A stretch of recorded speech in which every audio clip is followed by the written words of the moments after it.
आतापर्यंत साधारण किती कोटी रुपये महानगरपालिकेने करोडो रुपये या ठिकाणी खर्च केले। या माध्यमातून महानगरपालिकेला या सगळ्या नागरिकांचा एकच सवाल आहे का तुम्ही अतिक्रमण असलेल्या जागेमध्ये असे विकास कामं करता का?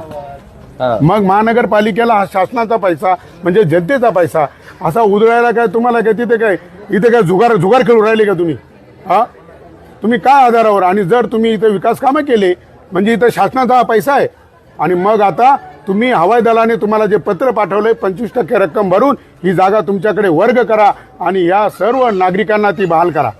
हाच या माध्यमातून घरोघरी आहे ना 15,000 रुपये सँक्शन केलेत बाथरूमसाठी घरोघरी महानगरपालिकेने म्हणजे बघा महानगरपालिकेने इथं म्हणजे आता एक मोठा प्रश्न पडतो की महानगरपालिका जर अतिक्रमण आहे तर मग महानगरपालिकेने इथं असलेल्या घरांना प्रत्येक घराला 15,000 रुपयाचं बाथरूम दिले। ताई एकूणी महानगरपालिकेने बांधून दिलं काय? किती निधी दिलता? किती पैसे दिले? पैसे नाही दिले, त्यांनीच बांधून दिलं। महानगरपालिकेने बांधून दिलं म्हणजे पैसे नाही दिले, बांधून दिले डायरेक्ट बांधून सगळं कंप्लीट करून दिलं सर। म्हणजे प्रत्येक घराला दिले। महानगरपालिकेच्या ह्या चांगल्या उपक्रमासाठी टाळ्या वाजवा बरं सगळे। म्हणजे महानगरपालिकेने अतिशय इथं काळजी घेतली यांना इथं भूमिगत गटारी, सिमेंट कॉन्क्रीटीचे अंतर्गत रस्ते, इथं अंगणवाडी, बालवाडी, पाण्याच्या सुख सुविधा, लाईट कनेक्शन हे सगळं महानगरपालिकेने का? नगरपालिकेने नळ दिले, नगरपालिकेचे रोज पाणी येतं। डीपी दाखवायची कनेक्शन मीटरचे कनेक्शन प्रत्येक घरामध्ये म्हणजे असं सार्वजनिक नळ कुंडाळच नाही, सगळ्यांच्या घरामध्ये नळ सेपरेट कनेक्शन आहे प्रत्येकाला।